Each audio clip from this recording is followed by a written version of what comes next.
तो नमस्कार, आप देख रहे हैं प्रदेश का सबसे भरोसेमंद news channel India news Uttar Pradesh Uttarakhand और मैं हूं आपके साथ आयुष चित्रांश। 2022 के चुनाव को लेकर के बीजेपी 2 चरणों में विजय संकल्प यात्रा को आयोजित करने वाली है। इसी क्रम में हरिद्वार से इस यात्रा की शुरुआत भी हो गई है।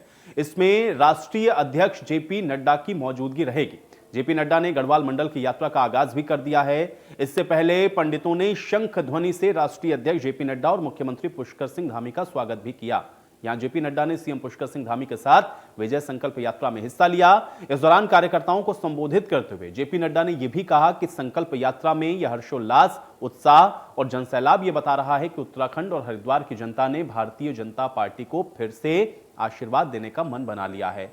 लेकिन सूबे की सत्ता में वापसी करने के लिए पूर्व मुख्यमंत्री हरीश रावत ने सबसे पहले पूरी प्रदेश की जनता और कांग्रेसी कार्यकर्ता का विजय सम्मान रैली को सफल बनाने का शुक्रिया अदा किया और उसके बाद उन्होंने भाजपा को आड़े हाथों भी लिया। अब पूर्व मुख्यमंत्री हरीश रावत ने यह भी कहा कि कांग्रेस शहीद जनरल बिपिन रावत के गांव से वीर गांव परिक्रमा यात्रा का शुभारंभ करेगी। इसके लिए कांग्रेस ने सभी तैयारियां पूरी कर ली हैं, जिसमें प्रदेश के शहीद सैनिक, अर्धसैनिक पुलिस के जवान और जो भी आंदोलनकारी शहीद हुए हैं उन सभी लोगों के परिजनों का सम्मान कांग्रेसी कार्यकर्ता और नेताओं की ओर से वीर ग्राम परिक्रमा यात्रा के जरिए किया जाएगा।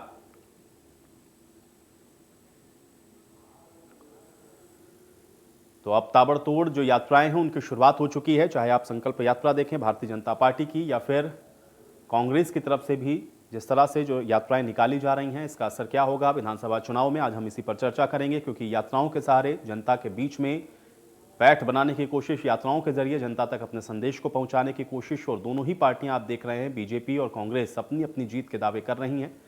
कांग्रेस जहां ये कह रही है कि मौजूदा सरकार ने अपने किए गए वायदों को पूरा नहीं किया इसलिए वो सत्ता में वापसी करेगी, तो बीजेपी ये कह रही है कि अब भारतीय जनता पार्टी अपने इन्हीं कामों के प्रयास के बल पर एक बार फिर से सत्ता में वापसी करने वाली है। तो कुल मिलाकर के ये यात्राएं अब शुरू हो चुकी हैं और इन यात्राओं का कितना इंपैक्ट होगा, इन यात्राओं को किस तरह से देखा जाए, आज इसी पर चर्चा करते हैं। 3 मेहमान मेरे साथ जुड़ चुके हैं, उनका परिचय आपके साथ कराते हैं।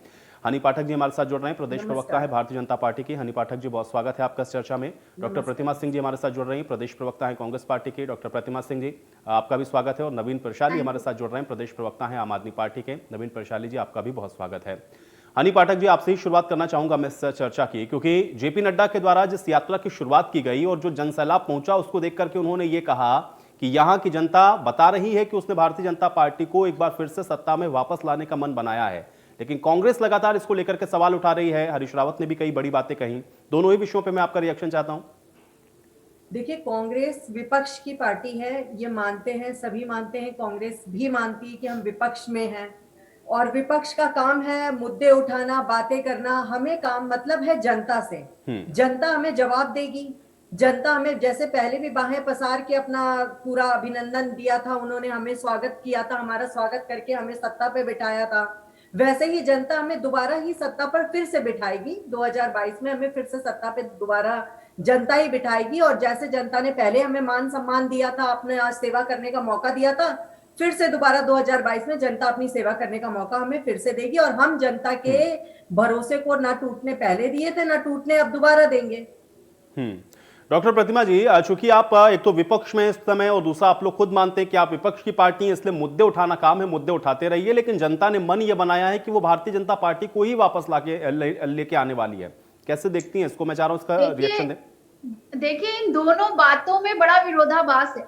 जो आपने कहा, जेपी नड्डा साहब ने अगर इस तरीके की बातें करी हरिद्वार में विजय सम्मान रैली के प्रथम चरण में, जो आपने अभी बताया मुझे, अब समझिए, या तो मोदी जी की लोकप्रियता कम हुई है, क्योंकि 4 दिसंबर 2021 का जो दृश्य था वो सबके समक्ष था कि मोदी जी भाषण दे रहे थे, कुर्सियां खाली पड़ी थी और जो लोग बचे थे वो उठ उठ के जा रहे थे।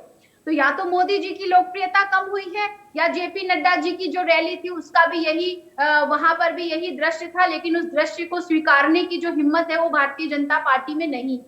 तो 4 दिसंबर की रैली ने, और जिस तरीके से पिछले 2 महीने से, चाहे वो नरेंद्र मोदी जी हो जो 3-3 बार उत्तराखंड का दौरा कर चुके हो, अमित शाह जी हो या नड्डा जी हो, जिस तरीके से उत्तराखंड में आकर जनसभाओं को और इस तरीके की विजय सम्मान यात्राओं के नाम पर जो जनता को बरगलाने का कार्य कर रहे हैं और यहाँ पहुंच रहे हैं, ये स्पष्ट रूप से दर्शाता है कि पिछले 4.25 सालों में प्रदेश की भारतीय जनता पार्टी की जो प्रचंड बहुमत की सरकार है, उसने प्रदेश की जनता के साथ छलावे के अलावा कुछ नहीं किया।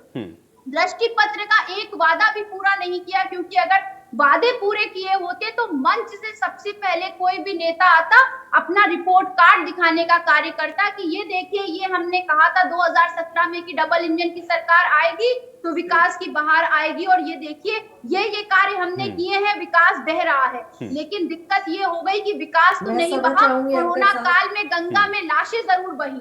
तो यही वजह है कि आपको आकर के दूसरों की नाकामयाबियों को बताना पड़ रहा है जनता को।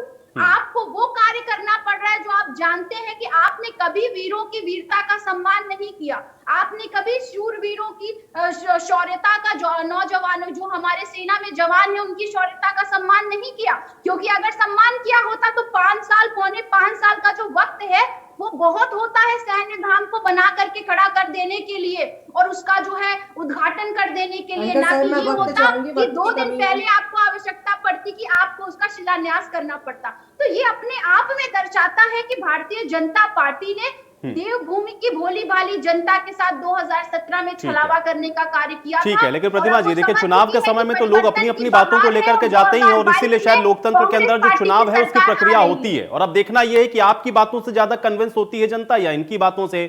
लेकिन नवीन प्रशाली जी, मैं आपके पास आता हूं, चूंकि एक बार हम लोग देखते हैं या तो कांग्रेस या तो एक बार भारतीय जनता पार्टी, लेकिन इस बार जिस विजन के साथ या जिन मुद्दों के साथ आप लोग कह रहे हैं कि आप इस बार प्रदेश की राजनीति में आ रहे हैं, यहां पर आपको ये लोग बार बार इस बात के लिए कहते हैं कि आप लोग दिल्ली की जो राजनीति है उसको कहीं ना कहीं कंपेयर करने की कोशिश उत्तराखंड में करते हैं। यहाँ की परिस्थितियां विभिन्न हैं, इसलिए आप लोगों को यहां पर सफलता नहीं मिलेगी। ये दोनों ही पार्टियों की तरफ से आपके लिए रिएक्शन होता है, कैसे इसको आप देखते हैं? आपका रिएक्शन चाहूंगा मैं। देखिए सर, दिल्ली की राजनीति मुद्दों की राजनीति है और उत्तराखंड में भी मुद्दे 20-21 साल बाद भी वैसे के वैसे पड़े हैं जिनके लिए उत्तराखंड मांगा गया था। आप देखते हैं कि आज जो भारतीय जनता पार्टी हो चाहे कांग्रेस हो, वो जनता के असल मुद्दों को छू नहीं पा रहे हैं, उनके बारे में बात नहीं कर रहे हैं। रैली तो बड़ी बड़ी हो रही है, सभी दलों की रैलियां हो रही है, लेकिन उन रैलियों के मंचों से जो भाषण हो रहे हैं उस भाषण में कहीं पर भी आम आदमी की बात नहीं हो रही है, आम आदमी के मुद्दों की बात नहीं हो रही है। ये बात कहीं पर भी नहीं है कि महंगाई से कैसे लड़ा जाएगा, उत्तराखंड की विषम परिस्थितियों से कैसे मुकाबला किया जाएगा, शिक्षा का स्तर कैसे सुधारा जाएगा, स्वास्थ्य कैसे सुधरेगा, रोजगार कैसे मिलेगा। तो जनता इन चीजों के लिए तरस रही है। अगर हम बात करेंगे कि वहां मोदी जी आए थे, वहां राहुल जी आए थे और जिस प्रकार से उन्होंने किया, उनके दोनों की कथनी में एक ही चीज है, लेकिन वो जनता के मुद्दों को अभी तक छू नहीं पाए हैं। जबकि जनता आज त्राहिमाम कर रही है। 2017 में भारतीय जनता पार्टी ने कहा था अस्थिर सरकार देंगे, 3 सरकारें बदल दी। उसके बाद जो लास्ट मुख्यमंत्री हमारे धामी जी आए हैं, इन्होंने 1060 से ज्यादा घोषणाएं कर दी, 100-150 के लगभग उसमें जियो खाली जारी हुआ और इम्प्लीमेंट तो छोड़िए दूर। तो अब क्या काम हो पाएगा? आप इससे देख सकते हैं कि हम किस परिस्थिति में जनता जी रही है। हनी पाठक जी जवाब दें। हाँ जी, मैं पहले तो इनका एक बात का जवाब देना चाहूंगी, प्रतिमा जी की बात का, जो ये कह रही थी। सबसे पहला जवाब इन्होंने ये दिया था कि जिस प्रकार से यशस्वी प्रधानमंत्री नरेंद्र मोदी जी की रैली से उठ के लोग जा रहे थे, तो शायद मीडिया कवरेज को इन्होंने नहीं देखा कि जब राहुल गांधी जी बोल रहे थे तब भी लोग उठ के जा रहे थे। समय को देखते हुए, जनता उस हिसाब को देखते हुए जिस समय जाती है वो उस समय जाती ही है, कोई भी दल रोक नहीं सकता। और दूसरी चीज से जो इनके बयान की बात ये कह रही थी, तो बयानों पर मैं भी आती हूँ। राहुल गांधी जी मंच पर से बोलते हैं हवाई जहाज तोप से देश मजबूत नहीं होता, तो मैं इनसे पूछना चाहूंगी किस चीज से देश मजबूत होता है, जरा कृपया बताने का कष्ट करें। और दूसरा ये शहीद के लिए, प्रतिमा जी मैं बोल लेती हूँ फिर आप बोलिएगा। दूसरा ये शहीद के सम्मान के लिए 16 दिसंबर को यहाँ पर आए थे जी एंकर साहब, अगर मैं सही बोल रही हूँ तो यही पूरी जगह पोस्टर लगाया गया था ना। तो इन्होंने ये बोला था कि मंच से ये शहीदों के बारे में बोलने के लिए आए थे और मंच से ये बोलते हैं, अपने दादा दादी को ये शहीद बता रहे थे और जनरल विपिन रावत जी को ये श्री रावत जी बोल रहे थे, जिनको इन्होंने जनरल विपिन रावत भी पूरा बोलना सही नहीं समझा। ऐसे व्यक्ति को जो कि सीडीएस रहे हैं और जो कि उत्तराखंड को बिलोंग करते हैं और वो उत्तराखंड में आते हैं और शहीदों के सम्मान के लिए आते हैं, उनका नाम तक वो पूरा लेना ठीक से सही नहीं समझते हैं, उनको श्री रावत जी बताते हैं और अपने दादा दादी को वो शहीद बताते हैं। पहले तो मुझे ये बताना क्या कष्ट करें प्रतिमा जी की उनके दादा दादी किस चीज में शहीद हुए थे, और जनरल विपिन रावत को वो ये कहते हैं कि मृत्यु हो गई, किस चीज की मृत्यु हुई, उनके शहादत को वो मृत्यु बोलते हैं। तो इनसे बड़े ऐसे बयानबाजों को क्या कहा जाएगा, मुझे ये बताने का कष्ट करें। और राष्ट्रपति की बात के लिए मैं ये बताना चाहूंगी कि इनके परिवारों ने सिर्फ कमाया है और राज किया है। मैं उम्मीद करती हूं कि जनता आपके परिवारवाद को करने का मौका अब ना दे। मैं बुराई नहीं कर रही हूं, लेकिन वो हकीकत है जो कि जनता आपको फिर से बताएगी और बता के ही रहेगी। राजनीति वहां करिए जहां राजनीति की जरूरत हो, जमीनी नेताओं वाली बातें करिए, ऊपर इतने ज्यादा उड़ने की आवश्यकता नहीं। और मेन शहादत को लेके, किसी भी शहीद की शहादत को लेकर कृपया ऐसा कार्य ना करिए। दूसरी कहना चाहूंगी Pratima ji, let me complete myself, क्योंकि मैंने शुरू में 2 लाइन बोल के अपनी बात को खत्म किया था। आपने शुरुआत करी है तो खत्म अब मैं करती हूँ। सत्ता पक्ष में हम बैठे हैं।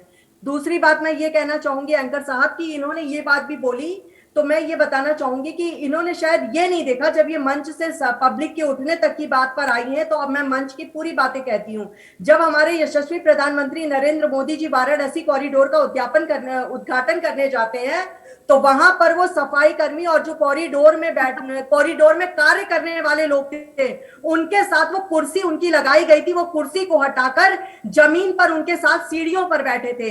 लेकिन इनके कद्दावर नेता, जिनको ये लोग हरीश रावत जी को बहुत बड़े कद्दावर नेता मानते हैं, वो इतने बुजुर्ग होते हुए, और राहुल गांधी जी जो कि नौजवान इनके नेता कहे जाते, परिवारवाद की राजनीति जो चली आ रही है इनकी, उनके लिए हरीश रावत जी बुढ़ापे में कुर्सी लेकर जाते हैं और इनके राहुल गांधी उस कुर्सी पर बैठते हैं। चलिए, लेकिन हनी जी ठीक है, देखिए ये आरोप प्रत्यारोप होते रहेंगे और ये और दिलचस्प होंगे जैसे जैसे चुनाव आएगा। लेकिन हनी जी एक छोटा सा रिएक्शन और दे दूं, उसके बाद मैं दोनों मेहमानों के पास जाता हूं। पहले एक सेकंड, नहीं पहले देखिए भाई, मेरे को सवालों के जवाब चाहिए। नवीन जी ने ये कहा, नवीन प्रशाली जी ने ये कहा, हनी पाठक जी, नवीन जी ने ये कहा कि आप लोग जनता से जुड़े हुए मुद्दों को कनेक्ट नहीं कर पा रहे हैं।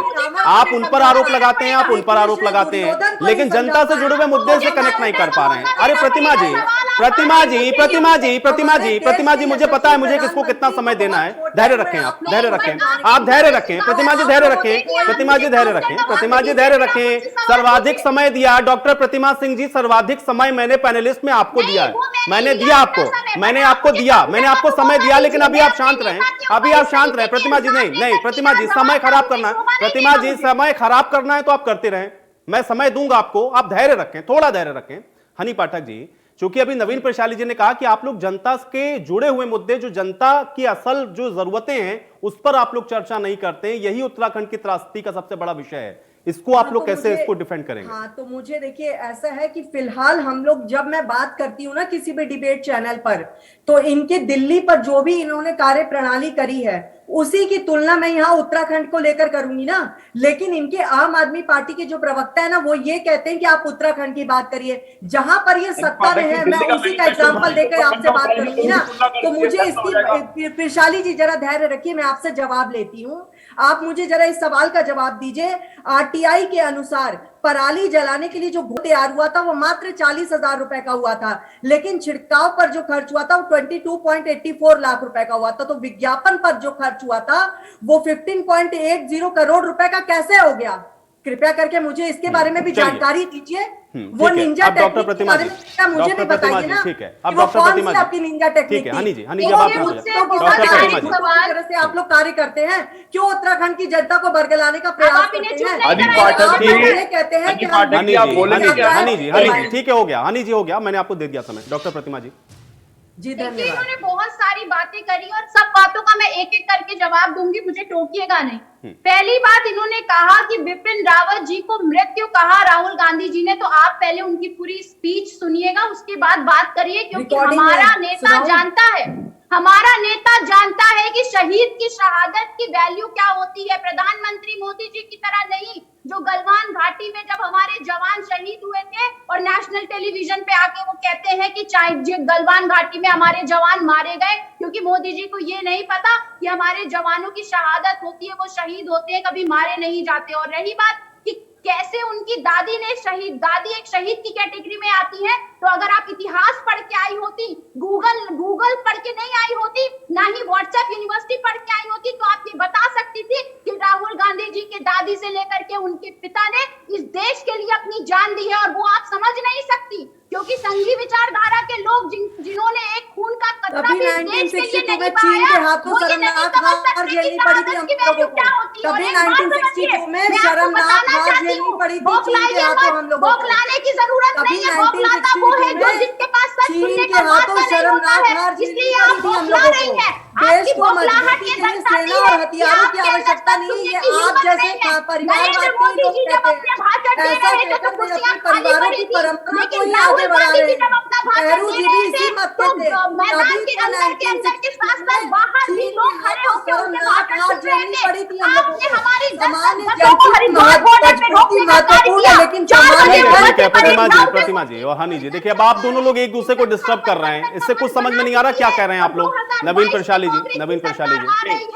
देखिए एंकर महोदय, आप देख सकते हैं कि मैं अभी भारतीय जनता पार्टी के सम्मानित वो अध्यक्ष दिखाई हमारे नहीं हनी देता पाठक जी शहीद कुछ का बोल नाम रहे लिया, थे, वो दिखाई दे रहा था। दिल्ली और उत्तराखंड की बात कर रहे थे। दादा दादी को शहीद हनी बताने पाठक जी, पर बिपिन रावत जी का हनी पाठक जी, मेरी आपसे विनम्र, दोनों मातृशक्ति से मेरी विनम्र, चलिए प्रतिमा जी और हनी जी, अब सुन ले भाई, मुझे आम आदमी पार्टी को भी सुने, थोड़ा आम आदमी को भी सुनना शुरू कर दें, शुरू करें भाई। हनी जी, हनी जी, हनी जी। सम्मान कर रहा था, वो गांधी दिखाई जी की दे रहा मृत्यु था। कैसे हुई, इतिहास का मातृशक्ति अगर को आपको प्रणाम ज्ञान करते होता हुए तो आपको ये मैं पता होता अनुनय कि कर रहा हूं राजीव गांधी आपसे जी कि की कृपया मृत्यु मुझे भी कैसे सुनने हुई। का अवसर दें, कृपया धन्यवाद। थोड़ा सा मैं ये कह रहा हूं एंकर महोदय, अभी हनी पाठक जी ने बात की कि दिल्ली की बात की और उत्तराखंड की, इनको